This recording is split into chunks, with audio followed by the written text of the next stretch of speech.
We've reached the semi-finals of the FIDE World Cup, and I'm going to take you through the second classical game between Timur Radjabov and Maxime Vachier-Lagrave. Don't forget, like, comment, share and subscribe. Now let's crack on with the game. So Radjabov with the white pieces. Now he's 32 years old. Seems like he's been on the scene for years. He's a real prodigy, a real talent, but over the past few years, well, he plays very safety first chess, not so ambitious. And that seemed to be the case with his opening choice here. Instead of recapturing with the B pawn, in which case we'd go into a kind of Grunfeld. Well, of course, Maxime is very familiar with these kind of positions.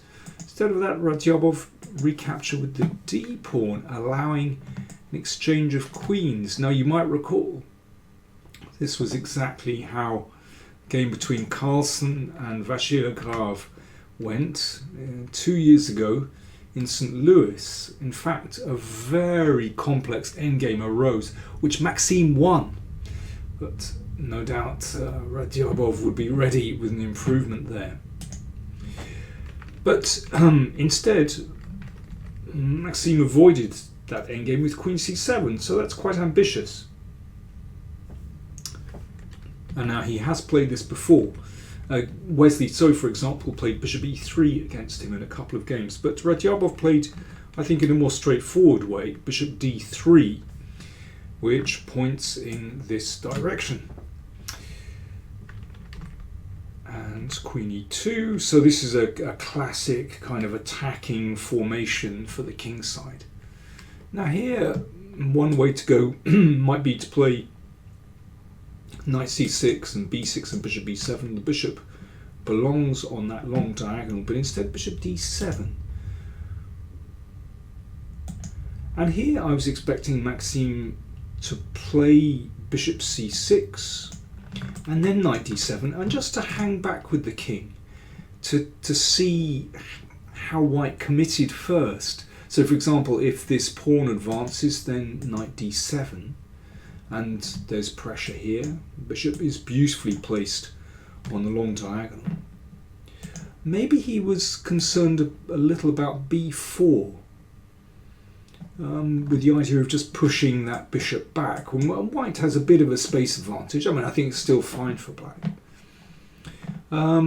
Tactically this works because there's a loose bishop and there's pressure on g7. If castles, you can take on g7 and a double attack with queen b2. Got to trust me on that one.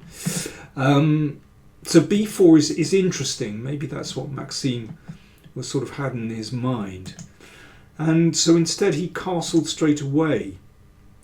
But that really is castling into it. Radjabov played e5, opening up this diagonal, and this is a classic attacking formation for white.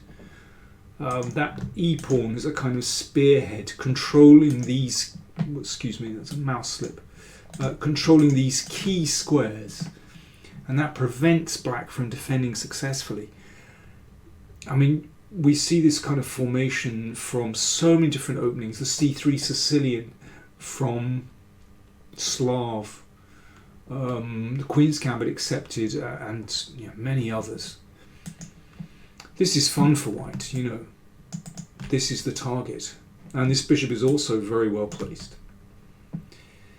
So Maxime at least prevented white's queen from stepping over to the king side by covering e4, but knight g5 is very strong, opening up this diagonal for the queen, and of course, well, first things first, targeting h7. So h6, and now a nice little shuffle. The bishop checked and then went back to c2. He could come all the way back to b1. That's also possible. So now the d3 square is available for the queen. Of course, if that's taken, then queen h5 followed by queen h7 mate, so it's impossible to take this knight.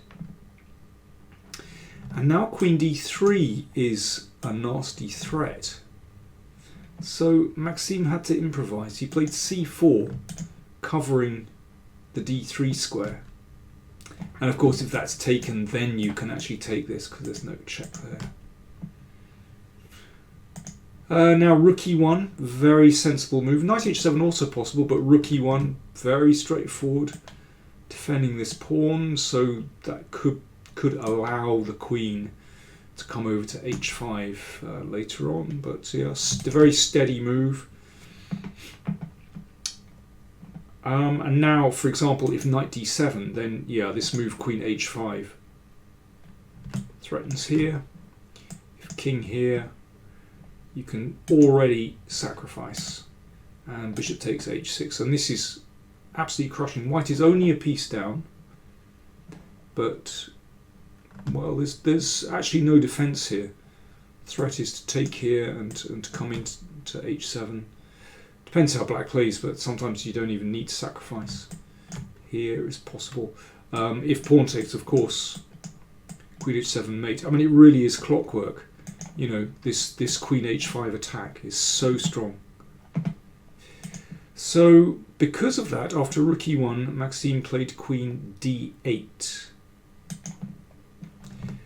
so that the knight really is under attack. And knight e4 is possible, but knight h3 from Radjabov, very sensible, keeping these diagonals open and still ready to come with queen h5. I mean, you can see the arrows pointing in the right direction, and that king is in big trouble. So Maxime played queen d5 to attack g2. So obviously we don't want to play f3 to close this diagonal. So knight f4, attacks the queen, defends g2, queen c5. And now bishop b1, making room for the queen to come over to c2. If, for example, knight d7, queen c2, threatens mate here, bishop e3, I mean, this is really nasty. If queen takes pawn, then we've got bishop d4, and if queen b5, we can just plunge in, actually. I mean, it is absolutely brutal. This is not subtle chess, but it is highly effective. It's just mate, basically. So Maxime played bishop g5. Now in this case, queen c2 isn't as effective, because if knight g6 check, then if queen takes, then we've got queen f2, and that's a problem because the f file is open. And if first bishop e3, then the queen will go back to e7 and guards along that second rank. So bishop g5 looks a bit odd, but it kind of keeps black together just for a moment. But still, knight takes pawn is a very strong move. That has to be taken, and then bishop takes g5. Very simple. Well, if that's taken, we have the ABCs of attacking. I'm sure you've seen this 1,000 times. And checkmate there. So, at the moment, white is a pawn up. And queen d5 threatens mate. So once again, f3 would be wrong. Then you can just take that. So queen g4. And now here, I was amazed that Maxime didn't play queen g2. So this simplifies into an endgame. Pawns are now level. But there is no doubt that white has a massive positional advantage here. I mean, maybe Maxime just felt this was too bad for black. But at least with the queens off the board, well, you know, white still has to make some decent moves here. This rook can also come up and join the fun as well. It's not a good position for black, we know that, but maybe that represents a slim chance to survive. But instead of simplifying, Maxime played knight d7. But this is simply tremendous for white now. These next few moves are forced. Knight takes pawn. No, we don't want to take here because of that, but the queen moves out of the way. Queen b5, and now simply bishop h6. So obviously if that's taken, we've got a mate on h7, queen takes and then queen h7. So bishop e4. Bishop comes back, discovered check. And now queen takes e5. And again, I was really surprised at how Maxime played this. Now, I just assumed he would play into an endgame here. This is not a nice endgame for black. Black is a pawn down, and actually these opposite coloured bishops make it maybe even easier for white to attack. With two rooks on the board, this is a bad position for black. These rooks can swing up the board very, very easily, and objectively it must be winning, but at least the queens are off the board. But in this position, Maxime played here. And I just felt that there is very little counterplay for black here in this position. And with the queens on the board, it's even nastier. I mean, this initiative on the king side is, well, only temporary for black. Basically, that bishop just shuts out black's major pieces. The only chance that black has of any kind of counterplay here is to sacrifice a piece. But with the rook and the queen defending, it gets nowhere at all.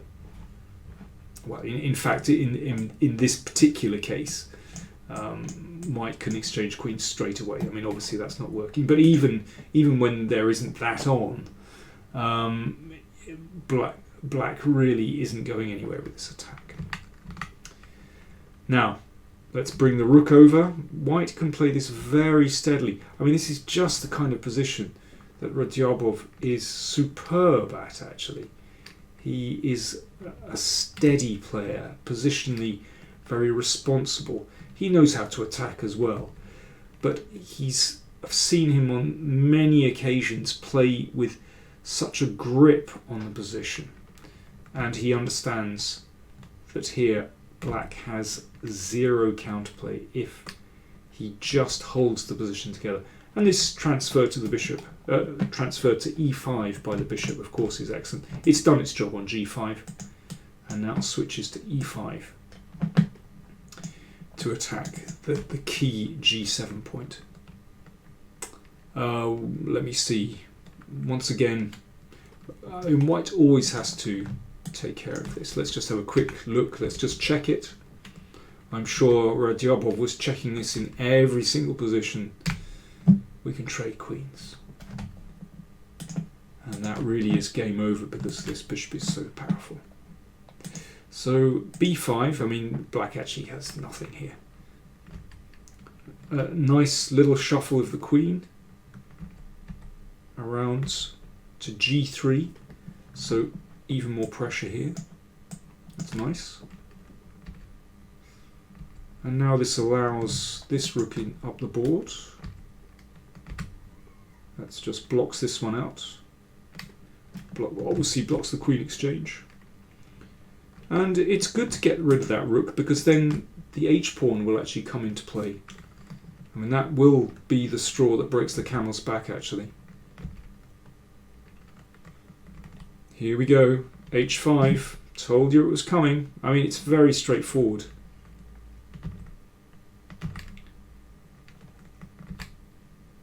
And don't want to exchange queens here, there's no need. And in this position, well, if let's imagine the king stepped out of the way, then we could just play rook here followed by h6 and rook g8. I mean, this is completely unstoppable. In fact, Maxime cracked here. He played rook f5. And queen takes rook. Pin and win was the final move of the game. Obviously, pawn takes queen, rook takes queen. I mean, a completely convincing victory by Radjabov there. But if we go back to the opening, castles was a dreadful move. I mean, after that, white's position plays itself. After the game, Radjabov said he got into my preparation. I was kind of better immediately out the opening. I didn't expect him to play this way. Probably nerves or tiredness tells here at this stage. He mixed up the move order, and then it's very tricky for black. Yeah, you're not kidding. I would say even lost. Then he said something really interesting. He said, I don't know, because obviously this qualifies him for the final, and both finalists go into the candidates. So he's qualified for the candidates. Brilliant.